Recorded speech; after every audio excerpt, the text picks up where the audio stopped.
Good evening, everyone. Today I have the honor of introducing Mr. William Petrino for being inducted into the 2019 Alumni Hall of Fame.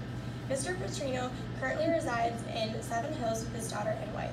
After Mr. Petrino graduated from Mayfield High School with athletic involvement in wrestling, baseball, and on the honor roll, Mr. Petrino furthered his education by studying at John Carroll University and obtained a bachelor's degree in accounting and a teaching degree for secondary business. He started his career by being a high school and college level accounting business teacher for over 11 years until he became a professional investor and accountant, spending almost 3 decades honing his own dividend machine, and took his $8,000 investment into over $37 million in assets. His conservative profile has never had a losing stock in over 10 years. An entrepreneur, Petrino set out to develop a secure investment strategy for himself and his family, which led him to his newsletter, The Dividend Machine, which has been subscribed by over 10,000 people in over 20 countries. His newsletter was ranked number 5 in the world by Harvard Financial Digest. Additionally, his best-selling book, The Great American Dividend Machine, How an Outsider Became the Undisputed Champ of Wall Street, had an Amazon rating as low as 1,300 and was published by HumanX. From all the success, Mr. Petrino is exceptionally qualified to be in this year's Mayfield Alumni Hall of Fame class. Congratulations, Mr. Petrino. There's people in this room, they don't know what the heck I'm saying. First off, I won the ovarian lottery, okay? That's what happened with everybody here. I didn't say it. Someone said, what's the ovarian lottery? Is that the booking that you did in high school? I would have booked on it.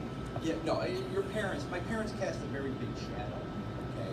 My mom and dad, 60 years ago, my dad was leading the Wildcats. They were undefeated.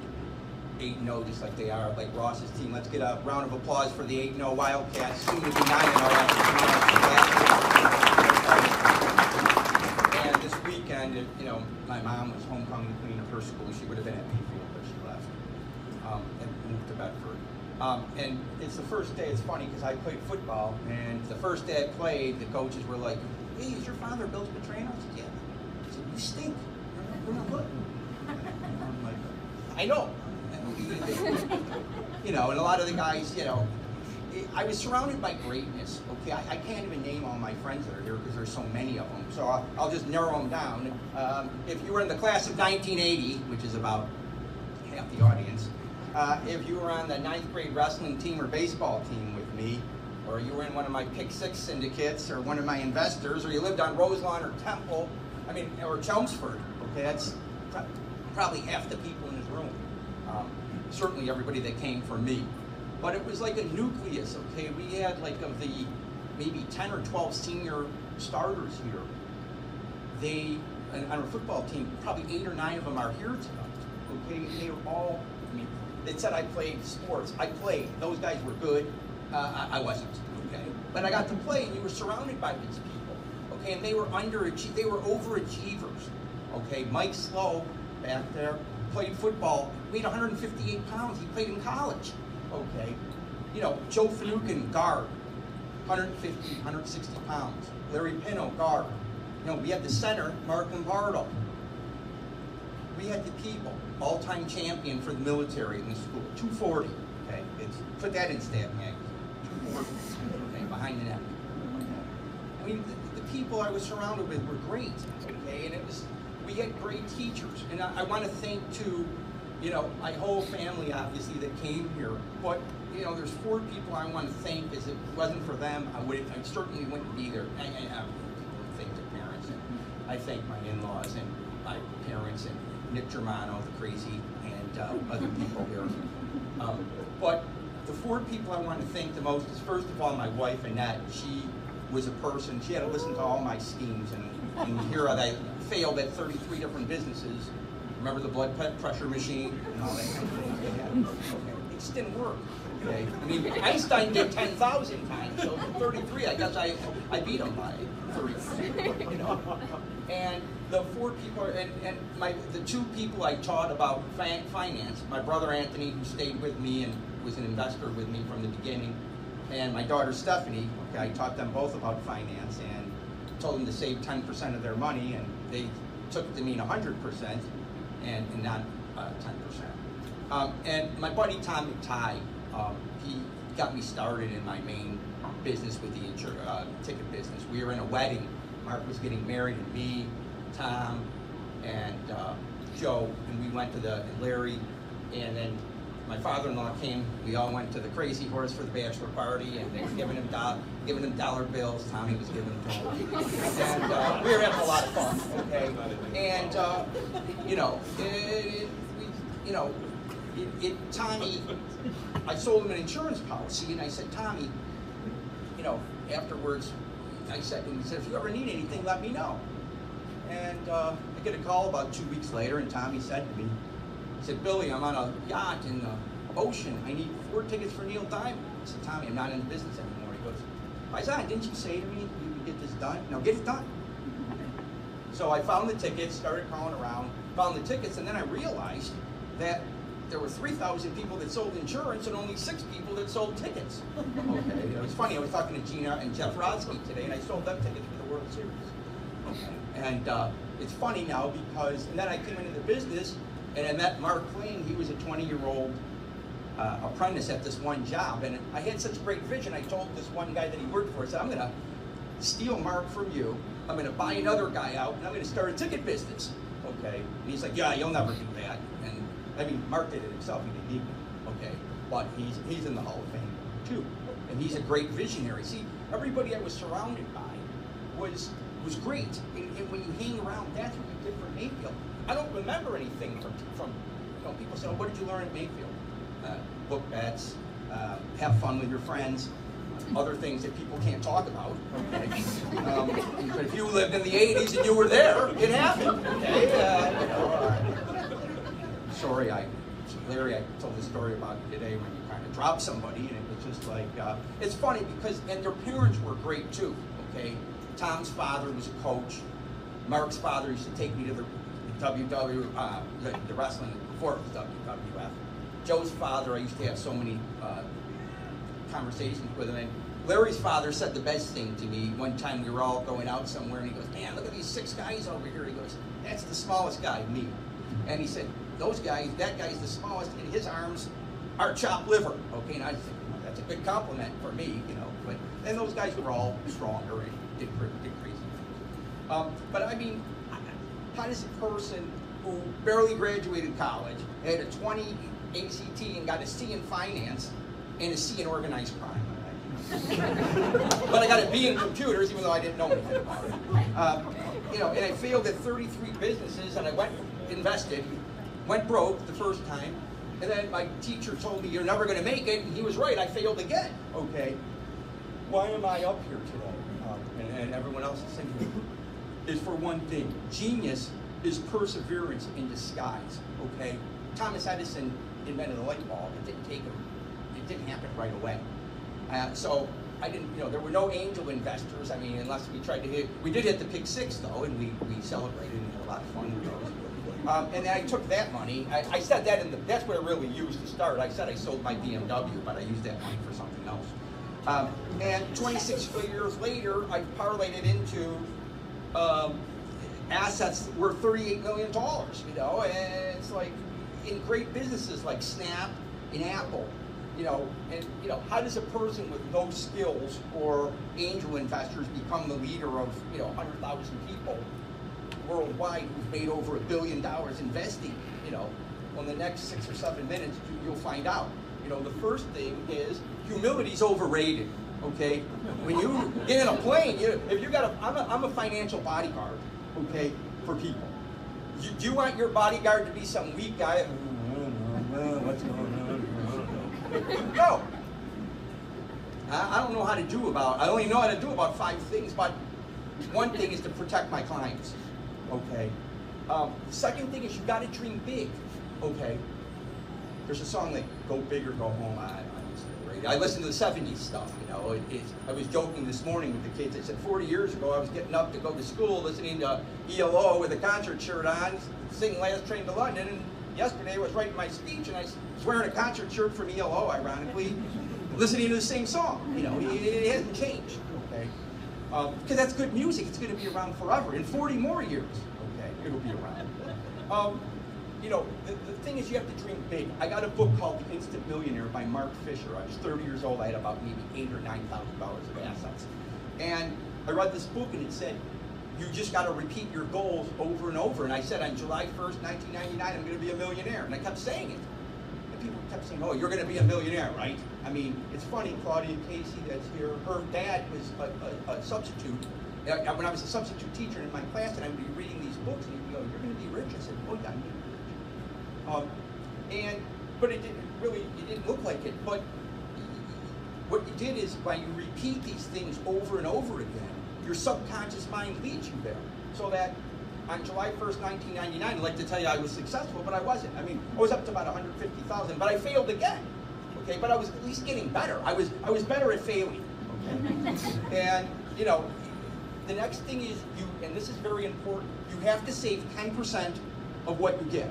Okay, if you get someone gives you $100, you take $10, you put it aside. Chad and I were talking about this today. Okay, about this man, I still drive a Mazda, I still do this. I mean, I had an old Jeep until about 3 years ago. Okay, everybody was laughing about it. All my subscribers, they were laughing. But you got to save 10% of your money. And like the two people I trained, my daughter Stephanie and Ance, you know, Ance at least spends money. Steph saves 100% of her money and spends Dad's money. But like one of her friends, she's one of her few friends at work, she's got her money saved already. And her money smartly is invested in the stock market, so she's doing pretty good.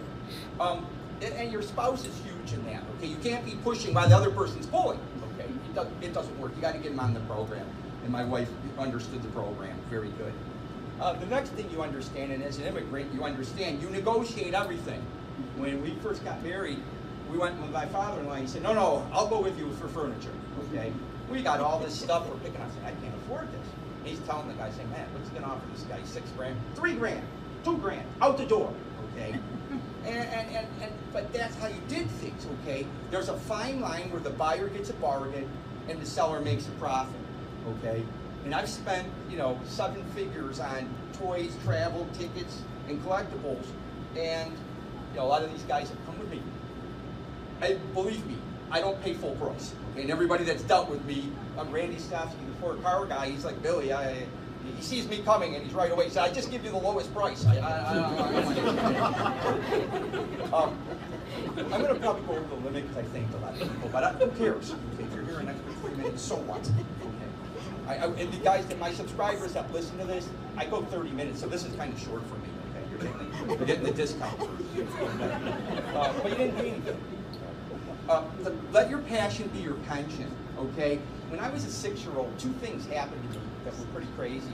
And it's funny because my brother was born when I was 6, and you know, my dad let me stay at my grandma's. I'm like, we don't want to stay at grandma's, you know, and we're like, you know, you gotta go to your grandma. So we went there, so my dad thought I would be threatened that I had a brother. I was just thankful because it was just me and my sister Denise.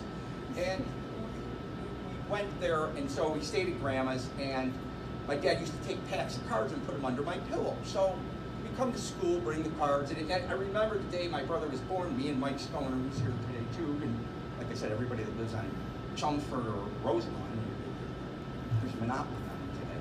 You know, we walked home, and I was like telling them about things that happened in school, and they were like, oh, you got a brother, and it was really nice. And then we got the packs of cards, so I'd bring them to school, and the kids would be saying to me, like, we lived, you know, we were the Mayfield Heights kids. We lived in the poor houses, okay? We lived on Rose Lawn and Sunset, and like where Tony lived, and Mayfield Ridge. You know, we didn't live in the big houses. A lot of them, the big houses didn't exist, okay? But we didn't live in them, okay? And you know, we started to, so the kids at school would be like, hey, what are you doing? And with these cards, and I had Sam McDowell, who was like, you know, he was like what Justin Verlander is now, okay?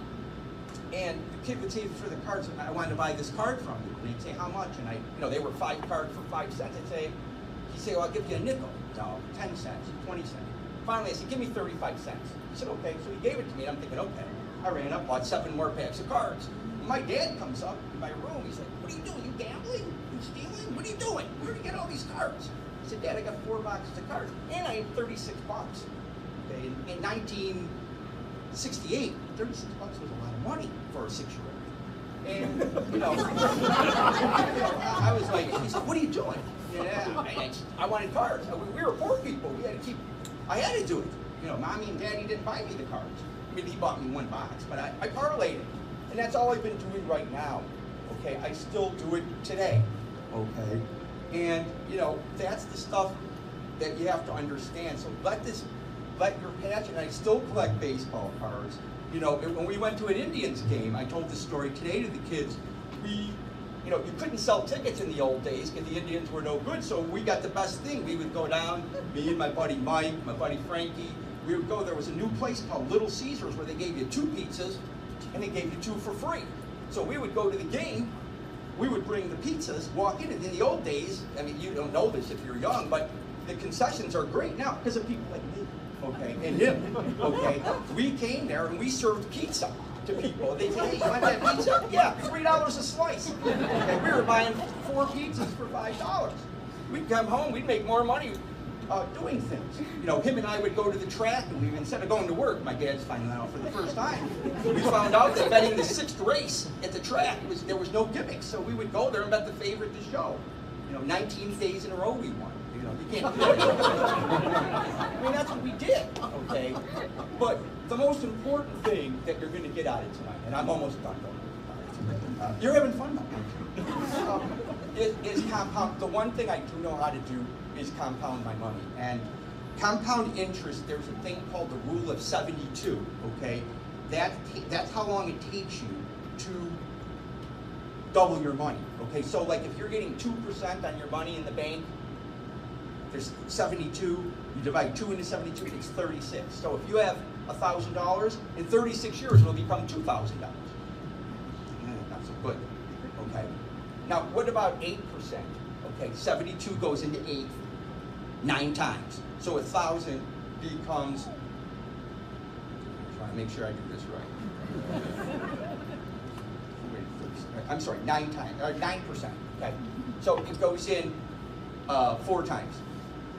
1,000 becomes 2,000 in 9 years, becomes 4,000 in 18 years, becomes 8,000 in 27 years, becomes 16,000 in 36 years. So you're thinking, oh wow, 9%, I got to 16,000 for that 1,000. Let's look at 18%. Okay. This is very important. If you're not going to listen to something, listen to this. Okay. It'll change your life. Okay. 72 divided by 18, your money doubles every 4 years if you get 18%. Okay. Your financial advisor, 18% good? Pretty good. Okay. $1,000 turns into, let's see if I have the talent still, 2,000 in 4 years, 4,000 in 8, 12,000 in 8,000 in 12, 16,000 in 16, 32,000 in 20, 64,000 in 24, 128 in 28, 256 in 32, 512, that's the hard part, 512 in 36 years. Someone said, Jesus, I put 1,000 in every month? No, 1,000 once. It's 512,000. I've averaged over the first 13 years, I averaged about 31%, and people told me that was impossible, which, am I supposed to give them back the money? Nancy, giving them back any of your money? No. All the people that invested are giving them. Kevin, giving them back any money? 37% we've done in the last 10 years. Okay.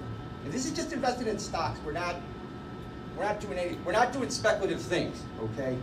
We just got an edge. I don't want to bore people with my the system part of it. If you know, the bad news is you can't do this anymore. Okay? I've been gambling and doing things for 50 years, and people say, "Oh, I don't like you to say gambling. It's gambling." My dad told me the other day, "Don't mention gambling." I've listened to you good for 57 years. I got a good practice for listening.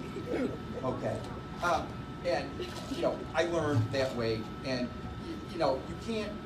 It's not too late, okay? On December 24th, we celebrated, my mom always has a big feast for Italy, and because we're Italian. And we looked over and the stock market, like, it hit down big. I'm looking at my brother and he's looking at me, and we're just sitting there thinking of how much money we've lost on paper. And he's like, looks at me, he said, we gonna be all right? I said, we're gonna be all right. Which, I'm telling you right now, I didn't know. I hoped. And it's weird because since December 24th, 70% of my net worth has happened. Okay, so basically for the first 57 years, I made 29% of my wealth, and in the last 9 months, I made 70-some%. Kevin, a lot of my subscribers that are here know that it's happened. And you can start with as little as $100. I talked with Mr. Regan about that. And I want to work with anybody that wants to work with me, and your cost will be $0. It won't cost you a penny. If you're interested, talk to Mr. Regan. And I want to leave you with this. In school, you can't copy things, okay? If you copy off the smartest person, if I was in school, I'd say, oh, there's Bobby and Claudia and Grace and Alvin. I'm going to copy off them. Well, guess what happened? They throw you out. But in the real world, if you copy off of Bill Petrino or Carl Icahn or Warren Buffett, and someone says, well, you're including yourself with them? Yeah, because I beat them. Okay. I told you I'm not. I mean, would you bet on Tom Brady and Michael Jordan? Okay. I just wanted to tell you, dreams do come true. You know, I know, like I said today, because it happened to me. Thank you, everybody.